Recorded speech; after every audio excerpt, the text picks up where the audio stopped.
Start करते हैं। अब बेटा आज का टॉपिक जो है 1.3 classification of crystalline solids. Okay बेटा, तो क्लासिफिकेशन ऑफ क्रिस्टलाइन सॉलिड। अच्छा प्रिया बता, on which basis crystalline solid are classified into 4 categories? Sir, depending upon the nature of intermolecular forces. Okay good. तो फर्स्ट पॉइंट हम लोग को ये मालूम होना चाहिए, crystalline solid are classified on the basis of nature of intermolecular forces and they are categorised into 4 categories है। आखिर बताना 4 कैटेगरीज क्या क्या है?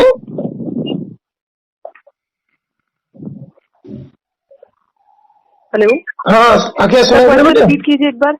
What are the 4 categories of crystalline solids? Crystalline solid बोलो। Molecular, ionic, metallic, covalent solid. तो molecular solid, ionic solid, metallic solid, covalent और network solid है ना बेटा। अच्छा ये हो गया। नेक्स्ट अभी क्वेश्चन ये पूछते कि that is what do you mean by molecular solid?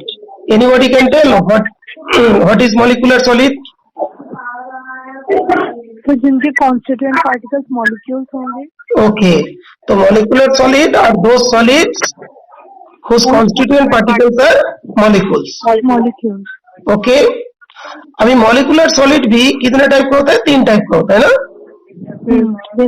एक होता है तुम्हारा नॉन पोलर, एक होता है पोलर और एक होता है hydrogen bonded molecular solid. Now एक क्वेश्चन अराइज होती है कि नॉन पोलर मॉलिक्यूलर सॉलिड क्या है? What do you mean bye non polar molecular solids? कोई बता सकते बेटा? तो जिनका डायपोल मूवमेंट का सम अगर 0 हो या फिर उनके अंदर डायपोल मूवमेंट ही ना हो। अच्छा नॉन पोलर है ना। अच्छा बुक तुमने पढ़ा बेटा? थोड़ा बुक का लैंग्वेज भी लिखना पड़ता है ना बेटा बोर्ड एग्जाम्स में। तो जिसमें नॉन पोलर मॉलिक्यूल्स के बीच में लैंडन डिस्पर्जन फोर्सेस हो। यस, तो वाला वर्ड जरूर लिखना पड़ेगा, तो लिख लो बेटा। Non polar molecular solids are those solids whose constituent particles are either atoms, bracket में लिख देना नोबेल गैस जैसे आर्गन, हीलियम, ब्रैकेट क्लोज, और the molecules formed by non-polar covalent bonds, और the molecules formed by non-polar covalent bonds। Bracket में लिखो H2, Cl2 and I2। ठीक है, उसके आगे लिखो and in these solids atoms or molecules are held together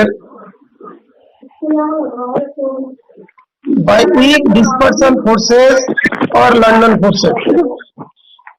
ठीक है बेटा। अच्छा पहले आंसू जो मान लो इसके आंसर्स बोले थे बेटा, नॉन पोलर और डाइपोल मोमेंट 0 होगा ये तुमने बोला था, तो H2 Cl2 I2 के लिए एप्लीकेबल है, लेकिन जैसे नोबेल गैसेस के लिए फिर नहीं हो पाएगा। ठीक है बेटा। और दूसरा जो है ना उसके अंदर किस टाइप का फोर्सेस है वो बताना पड़ते हैं, बिकॉज जो मॉलिक्यूलर सॉलिड का जो 3 पार्ट है ना उसके अंदर मेन डिस्ट्रीब्यूटिंग प्रॉपर्टीज होता है, उसके अंदर इंटरमोलिकुलर फोर्सेस। ठीक है बेटा। अच्छा now non polar molecular solids का प्रॉपर्टीज क्या क्या होता है? प्रॉपर्टीज ऑफ नहीं तो characteristics of non polar molecular solids, who can tell बेटा? And non conductors. अच्छा सॉफ्ट होगा, नॉन कंडक्टर ऑफ इलेक्ट्रिसिटी होगा and have no melting point and exist in कौन सा स्टेट बेटा? लिक्विड और गैसियस। हाँ, at room temperature and pressure है ना बेटा। क्या सुनाई दिया बेटा? आखिर यस तो सुनाई दिया। अच्छा तो क्या भी बताओ, what do mean by polar molecular solids?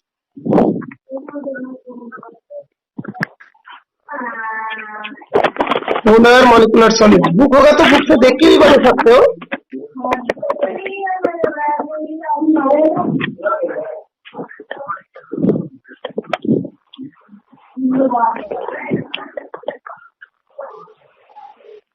अच्छा, तो मैं बता देता हूँ बेटा, और कोई बताना चाहते हो?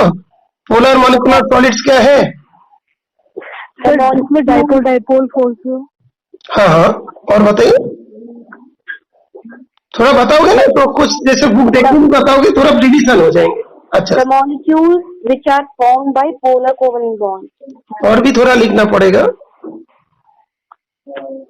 अच्छा, लिखिए अभी। पोलर मॉलिक्यूलर सॉलिड्स आर दो solids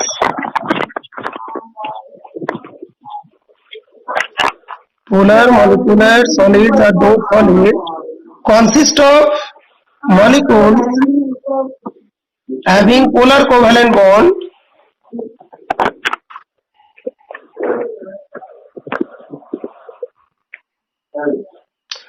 and the molecules are held by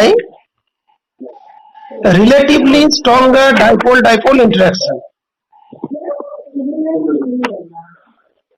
Molecules are held by relatively stronger dipole-dipole interaction. ठीक है बेटा? अच्छा, इसका कैरेक्टरिस्टिक्स क्या क्या होता है बेटा?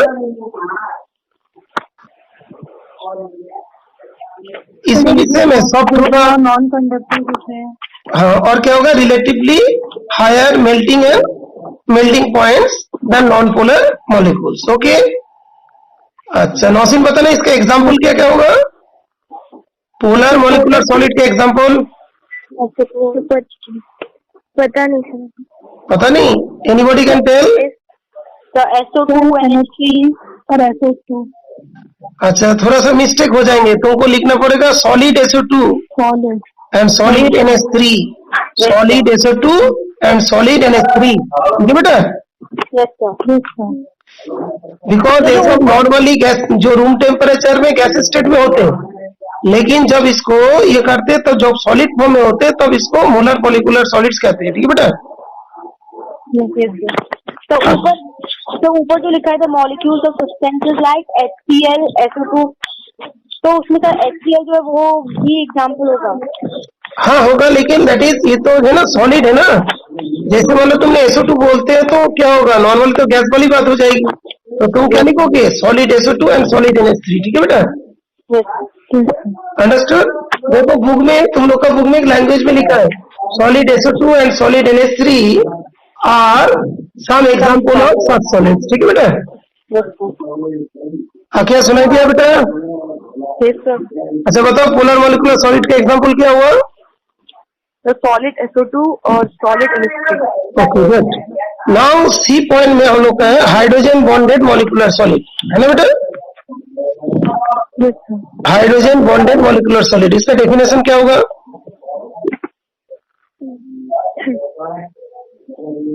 The molecules that contain polar covalent bonds between atoms of hydrogen, chlorine, oxygen and nitrogen. Okay, और इसके बीच में कौन सी फोर्स होता है बेटा? Hydrogen bond. Hydrogen bond. बस ठीक है, तो these are the consist of molecules containing polar covalent bonds between hydrogen and chlorine, oxygen, nitrogen atoms and they are combined by strong hydrogen bond. Example क्या बेटा? Example क्या होगा? Ice हो जाएंगे। और इसमें इसके कैरेक्टरिस्टिक्स क्या होंगे? Non conductor of electricity. Okay, non conductor of electricity. Okay ठीक है, तो तीन हो गया जो हम लोग का मॉलिक्यूलर सॉलिड्स का, तीन पार्ट हो गया बेटा। Now ionic solids, Nausheen can you tell what is ionic solid?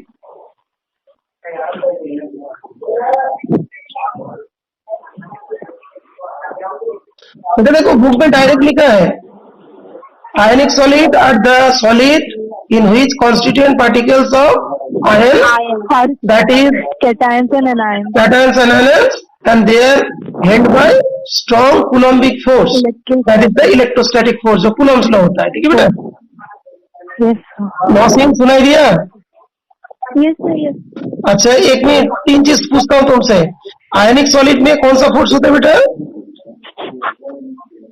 Ionic solid में हाँ, स्ट्रॉन्ग कूलम्बिक फोर्स, तो इलेक्ट्रोस्टैटिक फोर्स। ठीक है बेटा? और कॉन्स्टिट्यूएंट पार्टिकल्स क्या होता है? Cations and anions. ठीक है बेटा? और इस जो टाइप ऑफ सॉलिड्स होते हैं इसका प्रॉपर्टीज क्या होते हैं आंखें बता? तो किसका प्रॉपर्टी? आयनिक सॉलिड का। Sir they have high melting and boiling point, they are electrical insulators,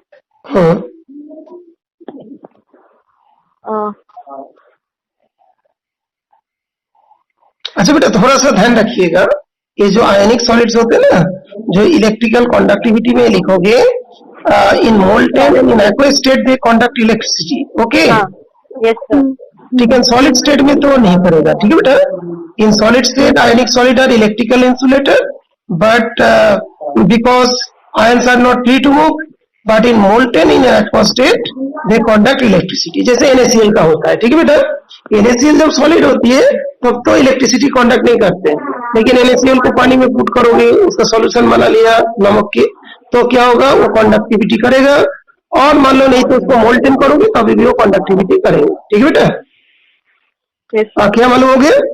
अच्छा, दूसरा एक पॉइंट है, इसमें क्या होता है कि they are hard and brittle, they are hard and brittle and have high melting and boiling points, ठीक है बेटा? अच्छा, now is metallic solid. Metallic solid, anybody can tell about metallic solid? So those whose constituent particles are cations and delocalized electron. बेटा यहाँ पे तुम cations बोल के वर्ड यूज नहीं कर सकते हो, यहाँ पे एक वर्ड होता है कैटायन की जगह कार्नेल, KERNELS, ये कार्नेल्स वर्ड जो है एनसीईआरटी बुक में नहीं दिया है, ठीक है बेटा? ये होता है इलेक्ट्रॉन सी मॉडल, ठीक है बेटा? जो मेटालिक सॉलिड, एक बार जस्ट लिख लो बेटा। अच्छा लिखो, in this solid constituent particles are positively charged metal ions, positively charged metal ions called kernels, KERNELS, and free electrons. अच्छा रिपीट कर रहा हूं, in this solid constituent particles are positively charged metal ions called kernels and free electrons. तो इसका मतलब है किसके बीच में ये होगा बेटा, कॉन्स्टिट्यूएंट पार्टिकल क्या क्या होगा, एक तुम्हारा पॉजिटिवली चार्ज मेटल आयंस होगी और क्या होगा, फ्री इलेक्ट्रॉन्स. मैं तुमको समझा देता हूँ बेटा, ये ध्यान रखना, जो वैलेंस इलेक्ट्रॉन होते हैं उसको बोलते हैं फ्री इलेक्ट्रॉन्स, और वैलेंस इलेक्ट्रॉन छोड़ के, जो आउटर सेल का इलेक्ट्रॉन छोड़ के जितनी पोर्शन है उसको क्या बोलते हैं, कार्नेल. ठीक है बेटा? अच्छा, उसके आगे थोड़ा लिखो, these electron can easily flow, these electron can easily flow throughout the metal crystal like water in a sea, like water in a sea, HCl. Hence we call it sea of free electrons. So these electrons can easily flow throughout. These electrons can easily flow throughout the metal crystal. जैसे मतलब जो सी में जैसे water को move करते हैं, like water in the sea, HCl. ठीक है बेटा? Hence we call it a sea of free electron. अच्छा, आप क्या रीड करना, क्या लिखा? In these solids, the constituent particles are positively charged metal ions called kernel and free electrons. These electrons can easily flow throughout the metal like water, and hence we call them a sea of free electrons. ओके, तो उसमें थोड़ा सा ये लिखोगे, flow throughout the metal crystal like water in the sea, hence we call it sea of free electron. ठीक है बेटा? So free of? Sea of free electron, free, FREE, मतलब फ्री इलेक्ट्रॉन का जो समुद्र कहते हैं. ठीक है बेटा? जिसको बोलते हैं इलेक्ट्रॉन सी मॉडल. ठीक है बेटा? अच्छा ओके, एक मिनट, तुम लोग को एक चीज बताता हूँ, ये कहाँ लिखा है, किस तरीके से लिखा है, वो भी एक बार थोड़ा सा बताता हूँ.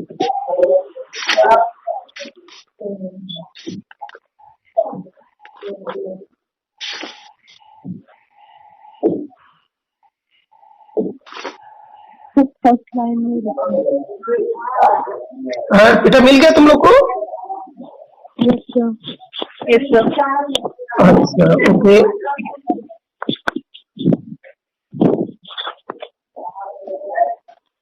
अच्छा नेक्स्ट जो है हम लोग को ध्यान रखना है, नेक्स्ट पॉइंट बेटा, जो तुम्हारे मेटेलिक सॉलिड का प्रॉपर्टीज क्या क्या होते हैं? Anybody can tell what are the properties of metallic solids? So they are lustrous, sonorous, brittle, hard and brittle. Ductile, ductile and malleable. Malleable. Brittle वाला नहीं लिखोगे, लिखोगे डक्टाइल एंड मैलिएबल, ठीक है बेटा? ठीक है। Yes. अच्छा उसके बाद कोवेलेंट और नेटवर्क सॉलिड, थोड़ा ध्यान रखना, ये जो कोवेलेंट और नेटवर्क सॉलिड के एक दूसरा नाम भी होती है, क्या होता है बेटा? Giant molecule. Giant molecules. तो ये वाला पॉइंट अच्छा से क्लियर होना चाहिए। ओके, तो कोवेलेंट और नेटवर्क सॉलिड में लिखो बेटा, in this solid, in this solid constituent particles are non-metal atoms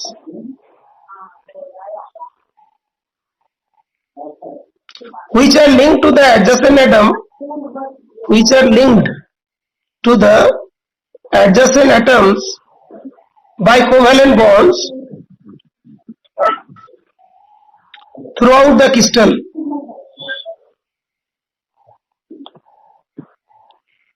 Adjacent atoms. Adjacent atoms by covalent bonds throughout the crystal,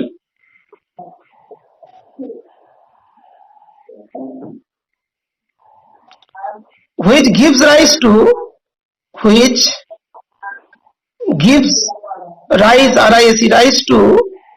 a network of covalent bonds. Which give rise To a network, NETWRK, network of covalent, COVALENT, covalent bonds, BONDS, full stop.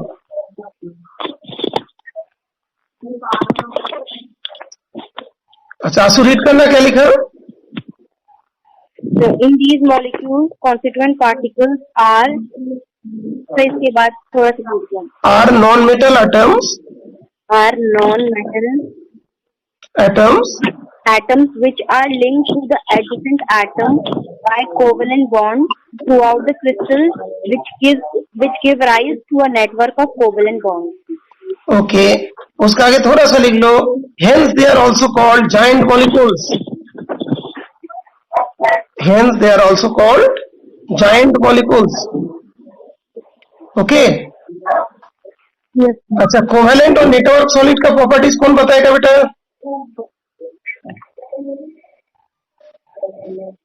So they are very hard and brittle. They have extremely high melting point. And they are basically insulated and do not conduct electricity. Okay, that's a diamond and silicon carbide. Okay, sir इसका मतलब क्या है? They may even decompose before melting point. एक minute, कौन सा word बेटा एक बार बताओ? Sir, solids they have extremely high melting point and may even decompose before melting. Okay, तो हाई मेल्टिंग पॉइंट है, लेकिन जैसे मेल्ट होने से पहले ही ब्रेक हो सकते हैं. ओके, कॉन्स्टिट्यूएंट पार्ट्स में वो ब्रेक भी हो सकते हैं मेल्टिंग होने से पहले. ठीक है, जैसे कभी वो डिकम्पोज हो गया, जैसे मान लो डिकम्पोज होने के बाद वो मान लो कार्बन डाइऑक्साइड बना दिया, लाइक दैट, जब तुम उसको हीट कर रहे हो. ओके, मेल्ट होने से पहले डिकम्पोज भी हो सकता है. ठीक है बेटा? अच्छा, इसके बाद जो एक क्वेश्चन पूछ रहा हूँ, which is give one example of good solid lubricant. Solid lubricant, graphite. Graphite होता है गुड सॉलिड लुब्रिकेंट, है ना? तो why graphite is called solid lubricant? Sir, it is slippery and structure रहता है. हाँ. अच्छा एक मिनट, एक एक करके बताओ. आखिर बता रहे बेटा, जो ग्राफाइट को सॉलिड लुब्रिकेंट क्यों कहते हैं? सब पता नहीं समझे। अच्छा, आप आंसू तुम्हें पता है? सब ग्रेफाइट में लेयर्स होती है, उसकी जैसे फिर एक लेयर दूसरे लेयर के ऊपर स्लाइड कर सकता है क्या नहीं? तो स्लाइड कर सकती है। ओके, तो आंसर को लिख लो। In graphite carbon atoms are arranged in different layers.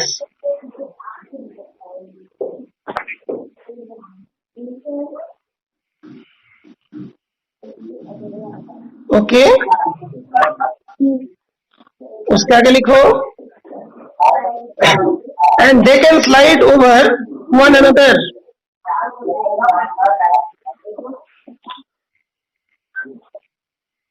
Okay, layers है and these layers can slide one over the other. Okay, एक दूसरे के ऊपर स्लाइड कर सकते हैं. What is reason? Graphite is soft and act as good solid lubricant. हाँ, repeat करो बेटा. एक बार पूरा बोल देता हूँ. In graphite, carbon atoms are arranged in different layers and each atom different layers. उसके आगे लिखोगे which different layers which can slide one over other, which can slide one over other. और एक बार रिपीट कर रहा हूँ. In graphite, carbon atoms are arranged in different layers and they can slide one over other. For this reason, graphite is soft and act as good solid lubricant. Nausheen read करो क्या लिखा है.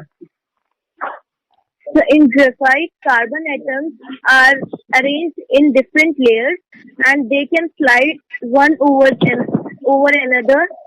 For this reason, इसके आगे से okay, अच्छा. इसके बाद देखो कि तुम्हारे बुक में थोड़ा सा ध्यान रखना बेटा. एक नेटवर्क स्ट्रक्चर डायमंड का दिया है और एक ग्राफाइट का स्ट्रक्चर दिया. ठीक है बेटा. जब मान लो स्कूल में नॉर्मल एग्जाम होते हैं तब तो लगता है सब नहीं आएगा, कभी कभी बता देते कि नहीं आएंगे, लेकिन जब बोर्ड एग्जाम फेस होता है ना तब लगता है कि आ गया. तो ध्यान रखना. इसमें क्या होता है कि एक है 340 पिकोमीटर दिया है ना बेटा. 340 इससे पहले कब पढ़े थे तुम लोग? 10th क्लास में. 10th क्लास में किया था बेटा. Yes, sir. कार्बन मोनोक्साइड और वाटर के रेस्पेक्ट में जब उसमें मिथानॉल बनता था उसमें 340 एटमॉस्फेरिक प्रेशर था ना.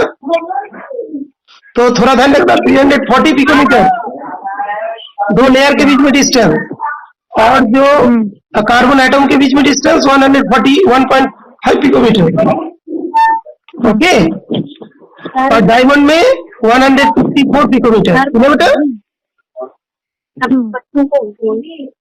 हो गया बेटा क्लियर. अच्छा, जो डायग्राम हम लोग को दिखाई दे रहा है उस डायग्राम में कार्बन में एक कार्बन के ग्राफाइट में एक कार्बन 3 कार्बन के साथ अटैच है और डायमंड में एक कार्बन 4 कार्बन के साथ अटैच है. दिखाई दे रहा है ना बेटा. Yes sir. तो उसमें जो ग्राफाइट में क्या होता है कि 4th इलेक्ट्रॉन फ्री रहते हैं, है ना बेटा. हाँ. तो इसी के वजह से वो क्या करते हैं, कंडक्टिविटी शो करते हैं. ठीक है बेटा. Yes sir. अंडरस्टूड. तो उसमें देखोगे लिखा है बुक में